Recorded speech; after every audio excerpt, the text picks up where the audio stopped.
السلام علیکم ټولو ملګرو ته سلامونه. وایي چې ښه به وي کله نه چې عمران خان مطلب کوز شوی دی او شهباز شریف راغلی دی وزیر اعظمۍ په دغه باندې، نو دا ډېر چې کوم لګیا دي نشه پکې لګېدلی ایکسپایر پاسپورټ چې کوم دی هغه سیرې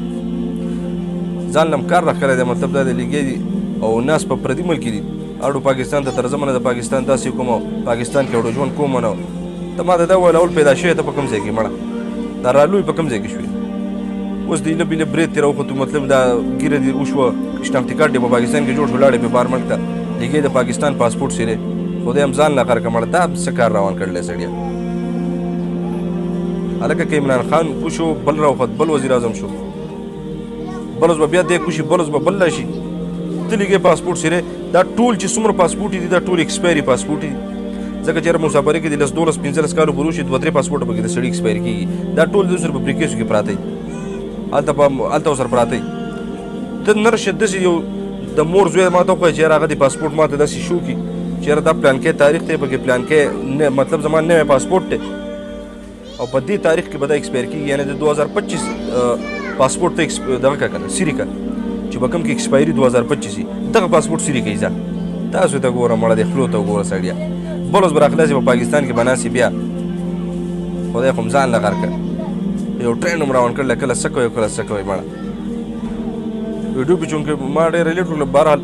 خو دا ډېرو ملګرو چې کوم دی راولګېدل هغه یو بوډا دی بیا هغه بل هلک دی یو شیخ زناور و دا ټول لګیا دي پاسپورټونه دا ټول ایکسپایر پاسپورټونه سیرې څو کاغذ سیرې مثال په طور باندې ما سره دا کاغذ دی دا زه سیروم او بس ټکټ مې سیرې کو ټیک ده زه سیروم نه خو مثال په طور دا یو کاغذ دی نو اوس دا ما ته څه په درې کې دا د څه کاغذ دی خو زه تا ته په ویډیو کې دی وایم چې بس ټکټ مې سیرې کو خدای خو م ځان لا کار کړه تا ته ګوره ټکټ سیرې کولو ته دې ګوره او تا ته ګوره خپل صحیح پاسپورټ ته سیرې خدای دې تابه برباد کړه تاسو ته ما وایي وښایي پکې ما ته تاریخ پکې وښایي چې 2025 والا پاسپورټ ته سیرې کړه 2024 والا سیرې کړه ځه دا د 2018 او 2015 دغه پاسپورټ یې سیرې وایي خدای خو م ځان لا کار کړه او بل اوس به بیا یې دی راخلاص که میاشت او که کال دی او که 2 کاله پس دی خو بیا به راخلاص پاکستان ته او دا ډېر خلک مطلب دا د لګیا دي د دې موجوده حکومت دا اوس چې کوم دی شهباز شریف چې یاره دا غل دی دا داسې دی دا کوم چې پکې د پی ټي آی نوکران دي دا لر شئ که نه تاسو بیا د دې غل نه بیا تنخوا څه لري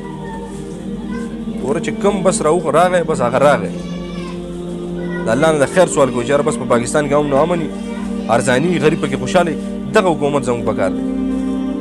نو بهرحال دا ویډیو مې د دغې کسانو لپاره کوله دا کوم چې دا د دلتوب کارونه کوي د بېغیرتوب چې یاره پاسپورټ سیرومه چې د عمران خان سره مې مینه ده عمران خان ته اړو ستا ویډیو رسېدلې نه چې یاره راشه پاسپورټ پکې خلکو سیري کړی دی وایه یاره والله د ویډیو کتلو ډېرې زیاته مننه ملګرو دا د پاکستان بېعزتي تو کوي دا د پاکستان یو قسمه بېعزتي ده په دې پاسپورټ باندې ته تللی بهر ملک ته ته نه رشه چې ستا پاسپورټ نه ورته بې لاړ شه که نه